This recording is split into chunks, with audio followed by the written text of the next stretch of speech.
Bismillahirrahmanirrahim. Alhamdulillahirrabbilalamin. Sahabat-sahabat sekalian, Bapak Ibu, kita sedang membahas tentang bukti loyalitas terhadap Islam.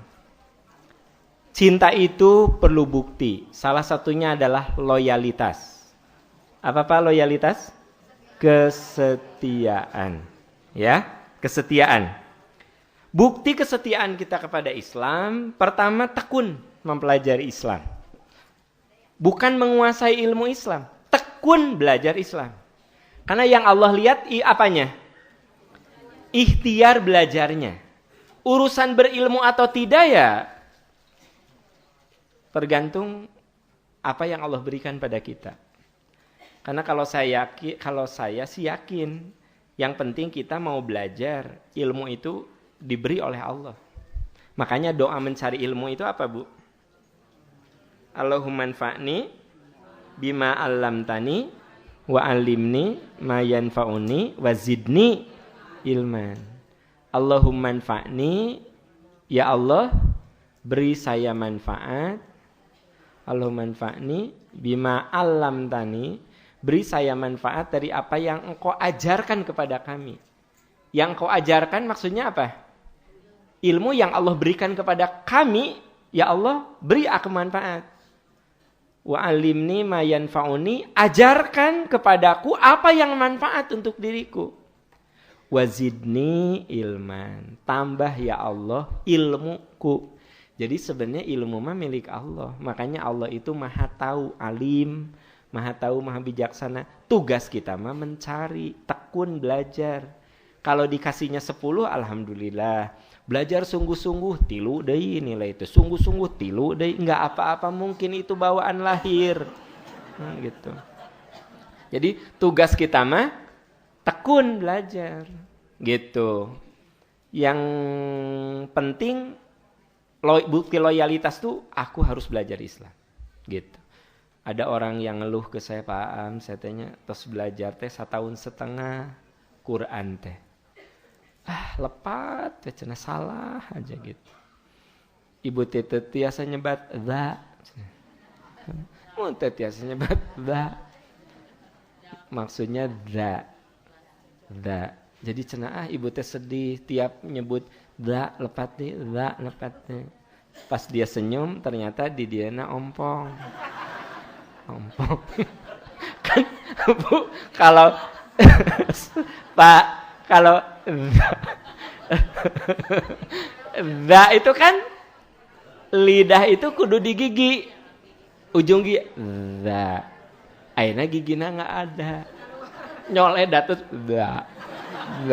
Jadi dia, aduh Pak Am, saya tuh udah 1,5 tahun belajar, lepat we guru nanti nepi katos, kenapa ya? Lalikal kitab, jadi Bu. Oke, yang Allah lihat apanya? Ketekunannya, ikhtiarnya. Makanya saya katakan loyalitas tekun, udah aja gitu. Belajar. Yang kedua, menjaga kemurnian tauhid. Tauhid kita kudu dijaga kemurniannya, ya. Nah, jadi dari tekun belajar, semoga proses pembelajaran itu membuat tauhid kita makin bersih. Fa'lam annahu la ilaha illallah wastaghfir lidzanbika walil mu'minina wallahu ya'lamu mutaqallabakum wa mathwakum. Enggak usah khawatir, itu udah dicatat sama Anda minggu kemarin. Jadi jangan, ayat berapa? Itu sudah dicatat. Ya, saya mah cuma ngulang, ini review. Jadi supaya terasa nyambung bahwa tekun nih Islam, pelajari Islam, terus apa? Fa'lam. Ya. Bahwasanya tiada Tuhan kecuali Allah. Jadi pelajari sampai satu titik di mana iman kita, tauhid kita itu makin bersih. Pak, Bu, ilmu itu membuat tauhid kita bersih. Ya. Pernah ke Candi Prambanan? Pernah? Disuruh pakai apa? Pakai ikat, dipakai sama Anda.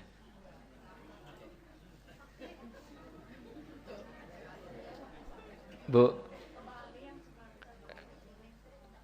saya tanya, jangan dulu bali bisi jauh teuing. Saya nanya tong jauh ting gitu. Bali makan kapal. Nah, saya ingin tanya, ada yang pernah ke Candi Prambanan? Pernah. Kalau ke Candi Prambanan dikasih apa? Tali, iket. Nah, ada orang yang menganggap gini, ya tamat cuma seragam kok. Ya, biar sama gitu semuanya. Kumaha kalau saya berpikir gini, ya itu bisa syirik. Terima, kantungkan ini dia. Pak, pakai Pak. Iya, di sana. Secepang gitu. Maksud saya apa? Mungkin itu cuma seragam. Tapi gimana kalau itu teh ada nuansa ritual. Nah gitu loh Pak Bu. Makin banyak ilmu kita makin iya gitu. Nah gitu. Jadi kita teh jadi lebih hati-hati. Emang sih nggak seberapa, ya. Pakai Pak, pakai, ya. Gitu. Seret, mantap, jalan. Gitu. Gitu. Ya kan? Gitu. Mungkin orang menganggapnya sepele apa sih cuma ikat gitu ya. Tapi aku teh gini, saya teh mikir bisi khawatir. Nah, boa-boa. You know, maybe. Jadi saya mah nggak mau. Itu mah kekhawatiran saja, gitu. Sengaja contohnya nu dalam negeri lah, yang luar negeri mah bisa jauh teuing, luar negeri mah kata. Di Bangkok aya nu kitu. Karunya tadilah di Bali tenan naon aya nu kitu. Di India ada yang gitu. Di Cina, bukan di Cina. Pokoknya aya deh lah. Memang ada yang pakai apa gitu loh. Tapi saya tuh suka nggak pakai, bukan karena tas. Khawatir, gitu khawatir, Bu. Boleh nggak khawatir? Boleh. Mungkin mungkin ada orang, apa sih susahnya cuma diginiin aja sih. Ame seragam kabeh. Udah. Gitu. Kecuali kalau nonton yang 3D, saya berani make kacamata 3D. Nah, karena etama tidak ada kaitan dengan ritual, kaitan dengan tuntutan layar. Ari nonton 3D mah kudu pakai kacamata 3D. Gitu. Mun dengan kacamata mah mau rame, gambar nanti numpang gitu. Nah, hari kacamata 3D mah kalau nonton bioskop saya pakai. Udah jelas fungsinya untuk itu. Tapi hari kacamata di Prambanan terus ngaji gitu-gitu disebut seragam, dah asalin seragam. Iya mah sayang kekhawatiran saya. Eta mah terserah Anda. Kadar iman kita beda-beda. Nah. Kadar iman kita beda-beda, ya nggak? Gitu. Jadi ini namanya menjaga kemurnian tauhid. Jaga kemurnian tauhid. Pak, saya datang ke seorang ustadz, lalu dia wirid-wirid, lalu dia ngasih air ke saya. Katanya ini diminum, terus dicampur juga dengan air mandi saya, supaya saya bisa bersih dari selera-selera jin. Maksud teteh, iya saya teh selalu sama laki-laki itu udah mau jadi nikah, ditinggalkan batal. Udah dilamar, batal. Kata ustadznya, saya teh disukai jin. Jadi saya dibersihkan, yaitu dengan cara diberi air. Saya minum airnya, terus saya campurkan dengan air mandi. Bu, bagi yang tauhidnya lemah mah, iya sih apa cuma gitu. Bagi yang akidahnya murni memikir, tong kudu nggak usah dong awe ke Allah. Aku yakin jodoh mati Allah. Kalaupun semua umat manusia tidak setuju saya nikah dengan dia, kalau Allah menakdirkan saya nikah dengan orang itu. Andaikan seluruh yang ada di muka bumi ini setuju saya nikah dengan dia, kalau Allah tidak menakdirkan mau jadi tak nikah. Jeung eta teh si jelema eta. Paham Bu? Ari saya mah yakin. Jodoh mah ada takdir Allah, bukan karena dihalangan jin. Oh ibu tehnya kenapa melamar terjadi, mau nikah nggak jadi? Ibu teh disukai jin, jadi semua laki-laki yang mendekati ibu ditolak oleh jin itu, ditahan. Seolah-olah ada aja kelemahan di ibu. Bu, kalau tauhid kita lempeng ke Allah mah apa? Yakin jodoh ti Allah. Tep orang nggak dengar gitu. Memang sih bagi yang lemah iman tuh susah dicerna nih omongan saya. Bagi yang lemah iman tuh apa? Korma muda untuk dapat anak. Ya. Pertama, korma muda ya. Sebelum makan korma muda harus punya suami dulu. Kalau Anda yang muda nanya mau mal didengar, ini bunda. 3 wanita terindah di mata saya. Yo, Anda sagelis kumaha ge, lewat. Begitu saya lagi semangat, beliau mengatakan, Pak Aam, bagaimana itu kalau dengan kurma muda? Katanya supaya punya anak. Saya katakan, sebelum makan kurma muda harus punya suami dulu. Itu. Ada orang yang paham, saya tiap umrah beli kurma muda, itu hamil-hamil. Ibu tos nikah, tacan. Jadi tidak akan. Jadi sebelum makan kurma muda, kudu punya suami dulu. Oke? Nah, setelah punya suami, nah baru makan kurma. Ta'aro kurma muda mah maksudnya itu mah ikhtiar, ada unsur obat. Walaupun saya ngobrol dengan ahli farmasi, sebenarnya belum ada riset ilmiah yang menunjukkan korelasi atau pengaruh signifikan antara kurma muda dengan kesuburan. Baik kesuburan wanita, kesuburan pria. Karena orang susah punya anak tuh kompleks. Ada laki-lakinya subur, istrinya subur, maaf Pak. Tapi kalau perempuannya secara psikis ada hambatan, makanya kalau punya anak jangan, aku teh pengen pisan teh itu jadi hambatan juga. Gini, ada teman saya 17 tahun dong nunggu anak, sampai pada titik ini, ya dikasih alhamdulillah, enggak juga mungkin ini yang terbaik. Begitu hatinya sampai tak titik itu, hamil. Itu karena psikis. Nah, jadi orang bisa hamil dan tidak itu banyak faktor. Kata para ilmuwan, ini teman-teman saya yang di farmasi, saya pernah nanya, ya kurma muda teh kumaha di dunia farmasi, ya. Dia bilang, da ini teh belum di riset nu gimana gitu, yang benar-benar ilmiah gitu. Kalaupun ada, setelah makan kurma muda terus hamil, maybe boleh jadi itu sugesti. Jadi dia si dirinya itu menjadi siap untuk hamil karena merasa gini, aku insya Allah hamil karena udah makan kurma muda dan punya suami. Nah, kan gitu. Yang makan kurma muda, suaminya di Arab, dia di sini. Kabayang tuh suaminya di Arab kerja, istrinya di dia. Pengen punya anak, kurma muda terus di suaminya dikirim.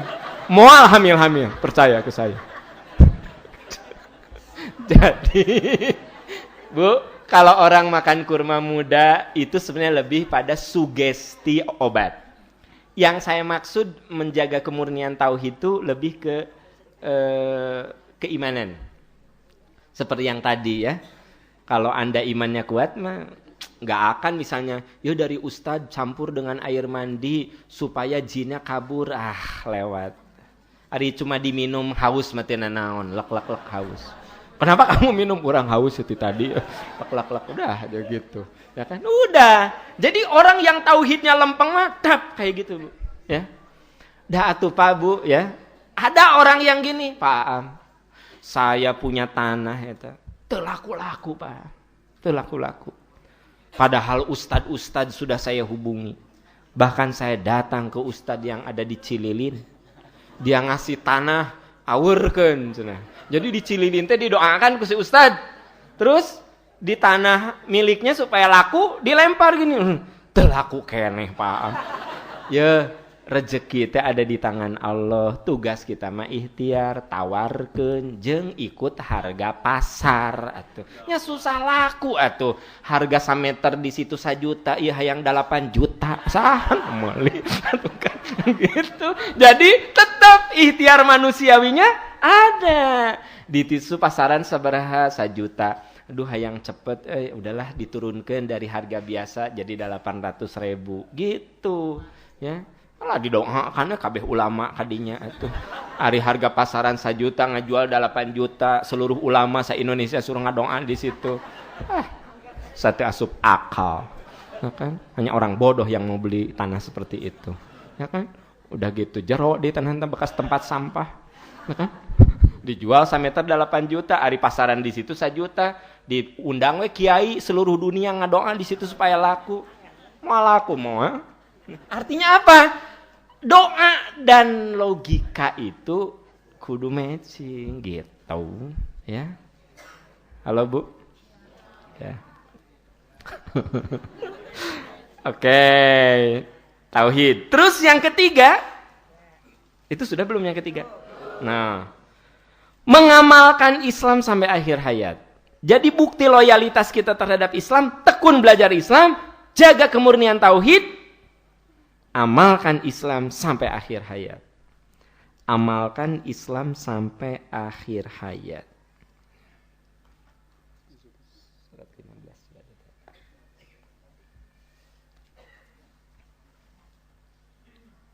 Ini.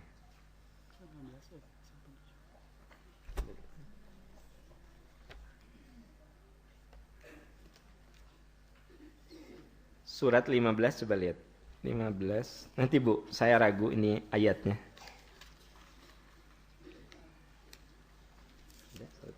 Ayat 97.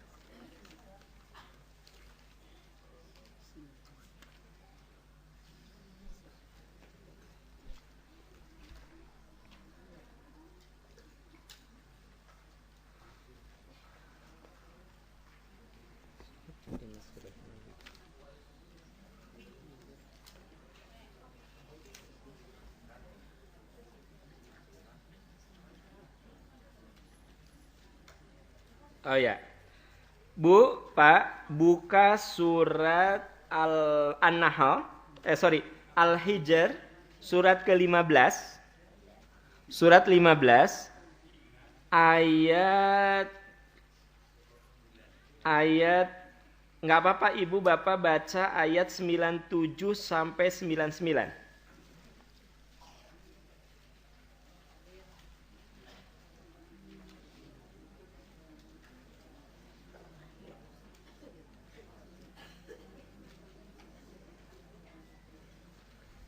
Bu, Pak, maaf supaya enak gitu saya ngebahasnya, Anda lihatnya dari ayat 95 deh. Dari ayat 95 supaya saya menjelaskannya lebih mudah. Ini awalnya ayat berbicara tentang Rasulullah tentu saja, tetapi Anda tahu bahwa Quran itu ditujukan bukan hanya untuk Nabi tapi untuk kita sebagai pengikut Nabi. Sangat mungkin apa yang dialami Nabi itu dialami oleh kita. Ya. Sebenarnya yang ada kaitan dengan pembahasan saya ayat ujungnya saja. Tapi ini perlu saya jelaskan. Ya, coba lihat ayat 95. Fasda bima tu'maru wa a'rid anil musyrikin. Sorry. Ayat 95. Inna kafaina kal mustahziin. Alladzina yaj'aluna ma'allahi ilahan akhar fasawfa ya'lamun. Sungguh kami menjagamu dari kejahatan orang yang mengolok-olokmu. Jadi Bu, Pak, Nabi itu jangan Anda kira selalu dimuliakan. Nabi itu diolok-olok. Anda dalam hidup sangat mungkin diolok-olok. Anda pikir datang ke sini semua orang muji? Ada yang mengolok-olok, ada yang menghina. Kemana? Ke MPI. Oh, MPI? MPI? Sadaannya. Ngolok-olok Bu. Aminullah. Aminullah, kata Amalia. Mau-maunya ngaji di jelema kitu. Aya bu mengolok-olok. Ada. Boro-boro kita tuh Nabi juga diolok-olok. Ya, Nabi Muhammad SAW itu bukan hanya diolok-olok, karakternya dibunuh, diisukan beliau ini gila, gelo gitu bu, gila. Sampai ada seorang tabib, ahli tabib teh dokter lah kalau zaman sekarang, datang. Ada yang namanya Muhammad, ya, saya tabib, saya ahli mengobati orang gila. Saya dengar Anda itu Al-Amin, orang yang jujur. Tapi akhir-akhir ini Anda teh gelo. Sini saya obati. Kebayang teh. Alhamdulillahnya saya sampai sekarang belum ada dokter jiwa datang ke saya. Pak Am, puntennya. Pak Am teh jamaahnya banyak. Saurna gelo Pak Am. Belum ada. Berarti kalau saya dituduh A, B, C, D, itu mah cetek atuh. Nabi Muhammad mah dianggap orang gila, nanti benar-benar mau Nabi lewat teh, tuh nu gelo. Ari saya mah henteu ya, tuh paham gitu. Jadi saya mah cetek dibanding Rasul.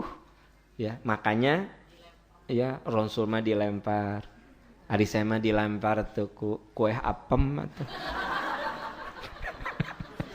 Iya bener bu, paham kue so.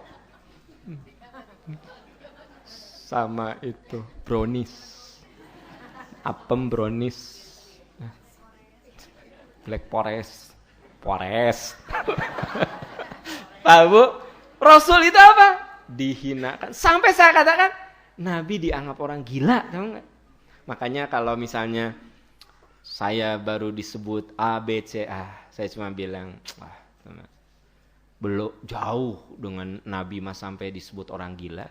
Sampai saya katakan tabib tuh dokter datang ke Nabi. Saya dengar katanya, Anda ini kan Al-Amin, tapi akhir-akhir ini Anda ada gelo. Ya, saya obati. Rasul tidak marah. Rasul mengatakan, ya oleh orang-orang saya dianggap gila. Saya dianggap gila karena saya mengajarkan ini. Kasih tabib teh. Ya. Jigana sayanya mun aya nu datang dokter Pak Am punten ya Pak Am teh saurna aya gelo. Naon sia paeng tampiling sia. Gelo cekek sia, cabok ku aing sok gelut sia. Mau di mana Tegalega? Sok. Jigana kalau sayanya aya orang datang dokter gitu, Pak Am punten cenah. Pak Am teh di MPI teh jamaahna banyak, tapi cenah Pak Am teh gelo. Ku abdi bade diobatan, tampiling ku urang. Sok. Gelut urang. Mun saya Nabi mah Pak, subhanallah. Begitu dikatakan Anda teh gila gini. Nabi cuma bilang gini, iya. Saya oleh lingkungan saya dianggap gila karena saya mengajarkan ini. Tahu nggak? Si dokter bilang gini, mun kitu mah nu gelo teh umat kamu. Gitu. Jadi Rasul tidak marah, tidak apa, tapi menjelaskan kenapa orang menyebut gila terhadap saya. Karena begini. Karena Rasul tahu ini kan tabib bisa tahu mana nu gelo gitu. Iya. Ternyata kata dia, mun gitu mah Anda waras. Nu gelo teh itu nu gelo teh. Mah waras. Itu nu gelo. Oh iya teh itu nu gelo teh. Mah waras. Tah gitu Pak Bu. Jadi maksud saya kalau ibu berdakwah, saya berdakwah, ibu datang ke pengajian, saya datang ke pengajian, lah disebut itu ini mah itu mah sunnatullah, kerikil Bu, kerikil biasalah gitu. Jadi jangan kemudian kunaon kamu nggak ngaji? Kata temen aku ya percuma ngaji juga aku teh nggak robah kelakuan teh nggak robah. Jadi aku mah nggak ngaji lagi. Jadi Anda teh ditanya gini, kamu dari mana? Dari pengajian. Mana? MPI. Pantasan Ustadz nawe kayak gitu, kamu kayak gitu. Kan? Jadi kumaha? Tuh kudu ngaji. Ibu teh nggak ngaji aja. Pas ditegur sama teman teh, kenapa nggak ngaji? Kata teman saya, percuma, kelakuan saya nggak berubah. Saya bilang, Bu, ibu ngaji wae teu robah, kumaha teu ngaji. Kabayang tuh ku ibu. Tah, jadi maksud saya, orang menghinakan, memfitnah, meledek, menistakan kita dianggap sunnatullah. Ini nih ayatnya, makanya saya kenapa baca dari sebelumnya, karena ini perlu juga untuk kita. Apa katanya? Sesungguhnya kami menjagamu dari kejahatan orang, yaitu orang yang menganggap adanya Tuhan selain Allah, mereka kelak akan mengetahui akibatnya. Jadi orang yang mengolok-olok Nabi itu orang yang tidak percaya bahwa Allah itu Tuhan yang satu, maksudnya orang-orang musyrik. Ya, jadi Nabi diolok-olok tuh oleh orang-orang musyrik, dihinakan oleh orang musyrik. Bahkan menurut riwayat Nabi itu suka diludahi di depan orang banyak oleh istrinya Abu Lahab. Siapa istrinya Abu Lahab? Nyonya Lahab. Tah Nyonya Lahab teh. Si Ibu Lahab itu kalau ketemu Rasul teh Nabi teh diludahi di depan orang banyak. Ya. Bu, seingat saya, nggak tahu besok lusa, saya tidak berharap, tapi sampai sekarang nggak ada orang yang berani ngeludahin saya gini. Dah gitu. Belum, ya. Nabi Muhammad mah, jadi kalaupun ada gitu, saya anggap Nabi Muhammad mah tika bayang tuh, tiap ketemu istrinya Abu Lahab di depan orang banyak, Muhammad, dah diludahi. Tapi Nabi tidak, dah deh sih, Nabi enggak. Bahkan ketika Fathu Makkah apa? Kata Rasul, wahai saudara-saudaraku penduduk Mekah, yang pernah nyakitin saya dan pernah menyakiti sahabat-sahabat saya, yang pernah membunuh sahabat saya, ketahuilah, siapa di antara kalian yang masuk rumah, kalian aman. Siapa yang masuk Islam, kalian bakal aman. Siapa yang mau masuk masjid, kalian aman. Hari ini tidak ada permusuhan. Saya maafkan, antumut tulaqo, kalian bebas. Saya maafkan segala kesalahan kalian. Tidak ada dendam di antara kita. Itu mah Bu, orang yang tadinya takut pada masuk Islam. Ku akhlak loh Bu. Jadi kalau orang buruk sama kita nggak usah dibalas dengan keburukan. Nabi diludahi tidak. Dah deh sia leuy bau nu orang masuk. Kan gitu. Urang mah TBC sia maneh mante sok. Saya diludahi urang TBC. Dah sok sia. TBC urang mah maneh mante. Enggak gitu. Kan. Bu, Pak, akhlak Rasul itu dahsyatnya luar biasa. Dahsyatnya luar biasa. Jadi Bapak Ibu kalau satu saat difitnah, dihinakan, dinistakan, ingat level Rasul saja dianggap orang gila. Kan ada ayatnya, wa ma sahibukum bimajnun. Sahabatmu itu tidak gila. Sahabatmu itu maksudnya Rasul. Jadi kan gini, di antara para sahabat tersebar isu bahwa Nabi Muhammad itu gila. Makanya ada ayat wa ma sahibukum bimajnun. Di surat apa itu teh? Surat At-Takwir, ya, surat At-Takwir, ya. Surat At-Takwir, Bu, ya. Dah. Terus ada lagi, ya, dia ini alladzina yaj'aluna walaqad na'lamu annaka dhayiqu sadruka bima yaqulun. Sungguh kami mengetahui bahwa dadamu menjadi sesak karena ucapan mereka. Bu, sayang, Nabi Muhammad dunya as a human, sebagai manusia dihina, dinistakan teh ada sesek. Aduh, gitu loh Bu. Jadi kalau ibu misalnya ngadepin suami pernah sesek, ya, bukan sesek karena ibu punya penyakit asma, bukan. Bu, ari asma eta mah ada memang tiba ye ge ibu mah geus asma. Maksud saya teh gini. Bu, mungkin Bapak ngadepin istri pernah sampai gini. Aduh ya Allah, ujian teh meni berat gitu. Mudah-mudahan si mamah teh soleh.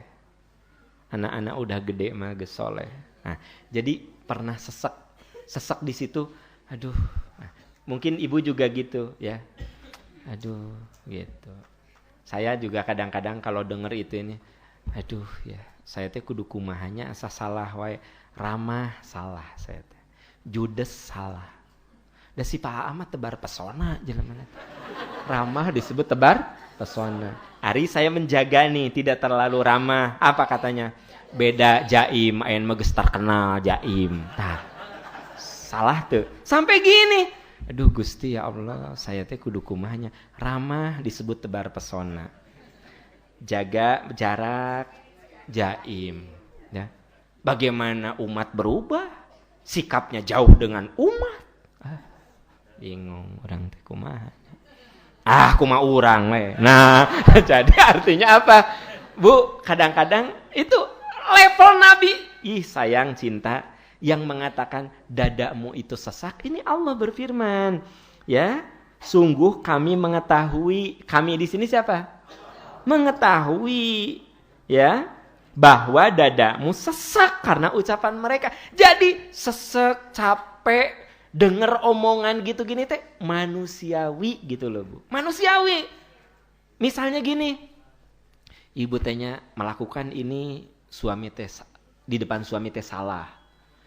Bikin nasi goreng salah, nggak bikin nasi goreng ya, bikin nasi wuduk salah, beli nasi kuning salah, teu masak nanaon salah, ya. Ibu gini, aku teh naonnya bikin sarapan nasi goreng salah, nasi wuduk salah, beli nasi kuning salah. Racun wae gitu ya teh. Nggak boleh gitu ya Bu. Akhirnya ibu gini, jadi kudu kumaha ieu lalaki teh kudu kumaha sih Bu, pernah gitu nggak? Ya maksudnya ente ari racun mah, maksud saya teh pernah nggak gini, aku teh harus gimana sih gitu, pernah?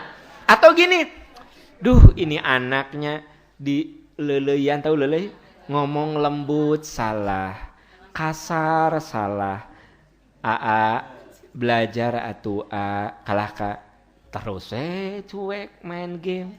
Ari kasar, belajar bentar atuh inget sama Pak kudu lembut mama teh. Salah. Ari lembut, aduh Bu, sampai ibu teh sesek ya gitu. Ieu teh kudu kumaha gitu. Bener loh Bu. Jadi ibu merasa lelah, merasa capek, merasa sesek dada itu kan? Ya. Tiap ngalamar ditolak, ngalamar, aduh, jeung lalaki gitu ya teh. Nah, gitu ya. Kan ada laki-laki ya ngalamar perempuan teh ditolak, kan sampai pada titik ngalamar Ani ditolak, ngalamar Wiwi ditolak, ngamar Santi ditolak, ngalamar Iis ditolak, jeung si Agus wae gitu. Nah, Agus Wahyono dan juga resep ka urang eta teh manehna. Nah, itu sesek.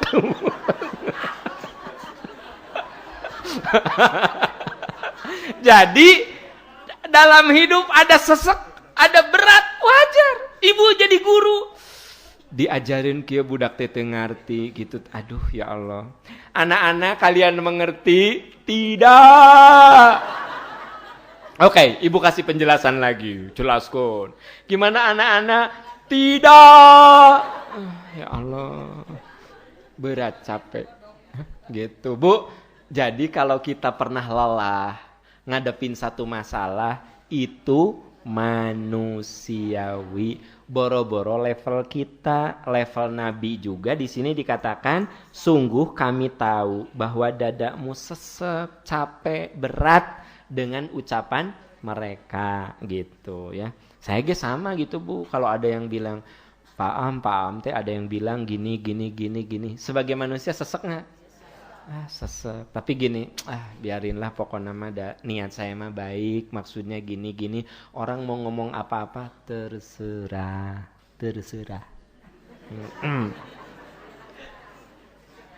Naik motor nu butut salah, karunyanya Pak Aam cenah. Nih, pura-pura miskin manehna. Maknya level Faamanya level Faam. Naik motor gitu, pura-pura miskin teh. Salah. Naik mobil nu rada alus. Kuduna ulama teh ngasih contoh bagus, kesederhanaan. Ini kok kemewahan. Mana uswah, contoh teladan nggak ada. Salah. Ari naik angkot, si Pak Amah yang deket jeung awewe. Diuk teh sengaja angkot teh nyenere jeung awewe. Mun maneh hendak bawa mobil kan sorangan, mun kana angkot mah pasti nempel jeung awewe. Ulama macam apa? Salah. Ngelus dada. Akhirnya mah kumaha urang we pake Mercy kagok. Orang mau ngomong apa? Duit-duit urang. Benar nggak? Memaneh we. Nah, jadi dipikir-pikir, nah duit-duit orang yang protes, mah orang. Nah, saya ingat ayat ini, sungguh hatimu sesak dengan apa yang mereka omongkan. Ya, nah, lalu apa? Solusinya apa? Fasabbih bihamdi rabbika wa kum minas sajidin. Bertasbihlah dengan memuji Tuhan, jadi kamu orang yang sujud pada Allah. Jadi orang mau ngomong A, B, C, D, terserah. Yang penting aku yakin ini cara pengabdian saya kepada Allah. Yang dimaksud jadilah orang yang sujud, bukan sujud ngoronang, bukan gitu. Sujud gini kan. Jadilah orang yang sujud, maksudnya yang penting kamu tahu apa yang kamu lakukan benar.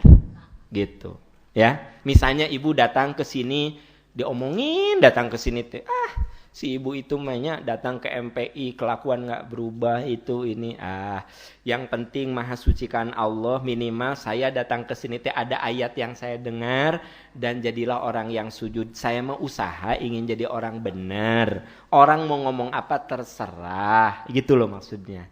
Dan yang ada kaitan dengan kita, bukti loyalitas terhadap Islam itu ayat yang terakhirnya, wa'bud rabbaka hatta ya'tiyakal yaqin. Sembah Tuhanmu sampai ajal menjemputmu.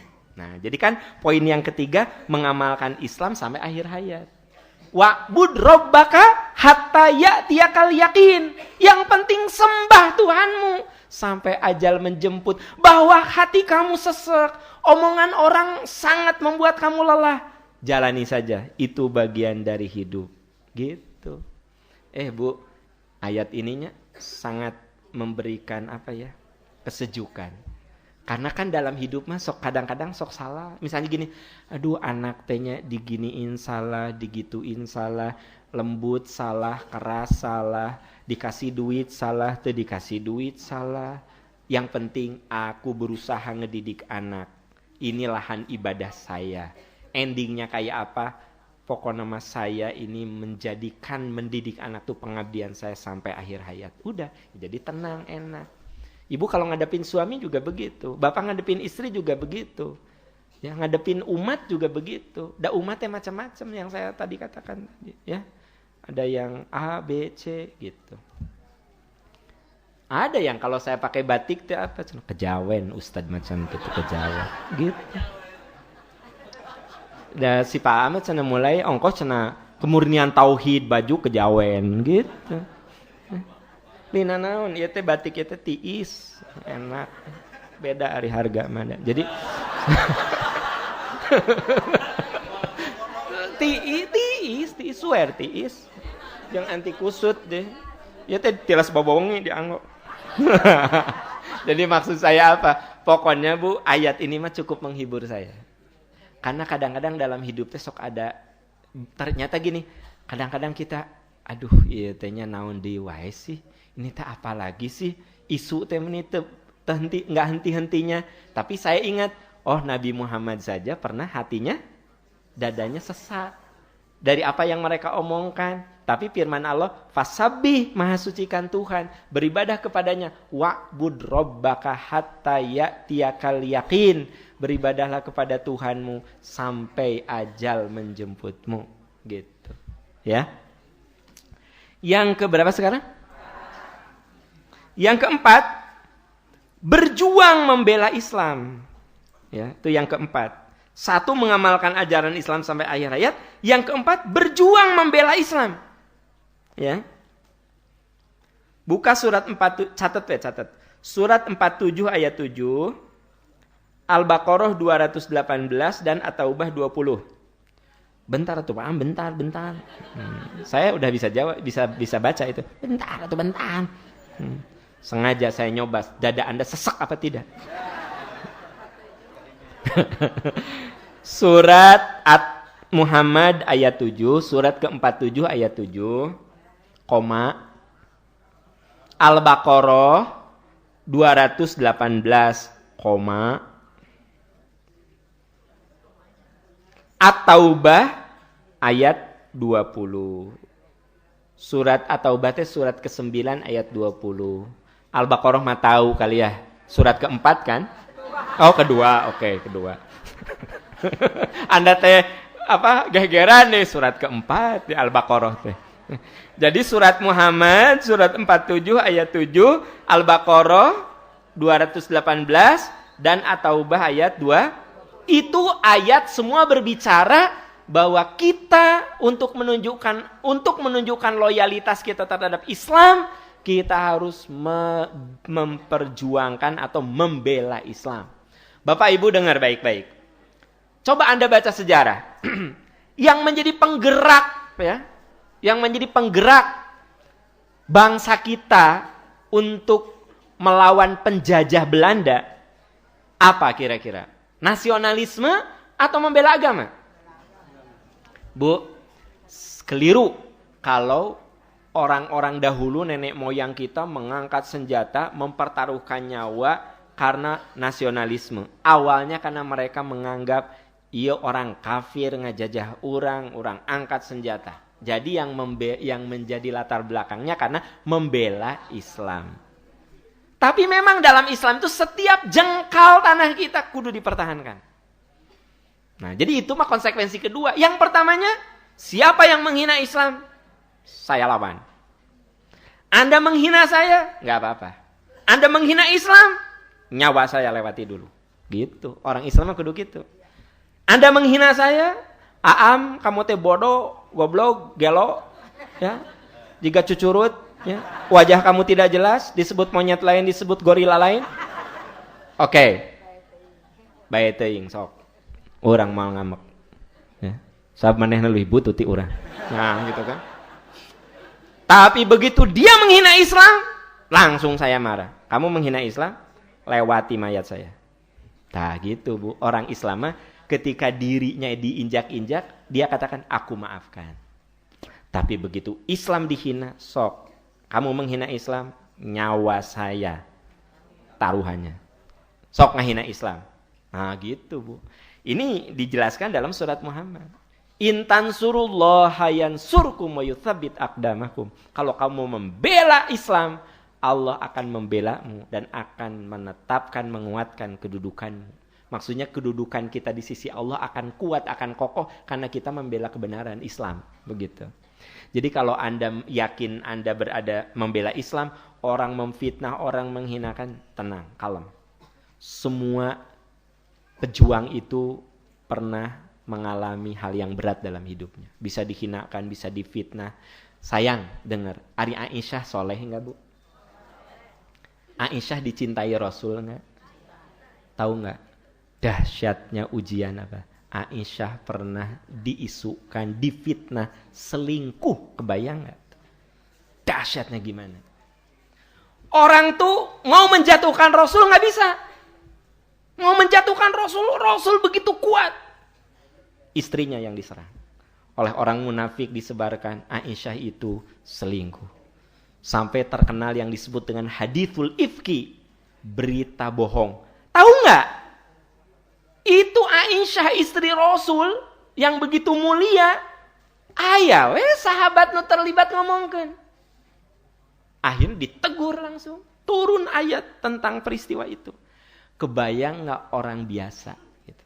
Itu level lambi.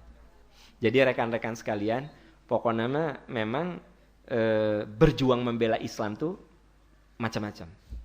Misalnya kita membela Islam. Apa aja dicari-cari. Apa kira-kira yang biasa dia hancur itu apa? Ya, dicari gitu kan? Itu mah sunatullah. Tahu sunatullah Bu? Apa sunatullah? Ya, itu mah jalan hidup para nabi dan para pejuang. Ya, semua pejuang Islam itu pernah mengalami kondisi-kondisi berat. Jadi biasa gitu. Ya. Hamka, ulama besar, segitu soleh, pernah dipenjara. Bukan karena dia nyuri duit, bisa gitu dianggap tegaduh artos. Siapa lagi? Muhammad Natsir, ya, segitu soleh, memperjuangkan kebenaran, difitnah, masuk penjara. Sayyid Qutb, Ustadz Sayyid Qutb, ya, masuk penjara. Tapi karena orang-orang soleh, di penjara itu justru menjadi tempat ibadahnya.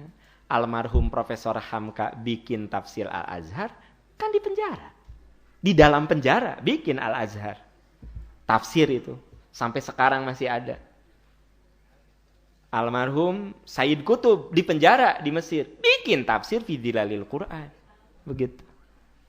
Nah, jadi yang ingin saya katakan di sini, intan surullah, kalau kamu membela Allah, ya membela agama Allah, yansurkum, Allah akan membela kamu.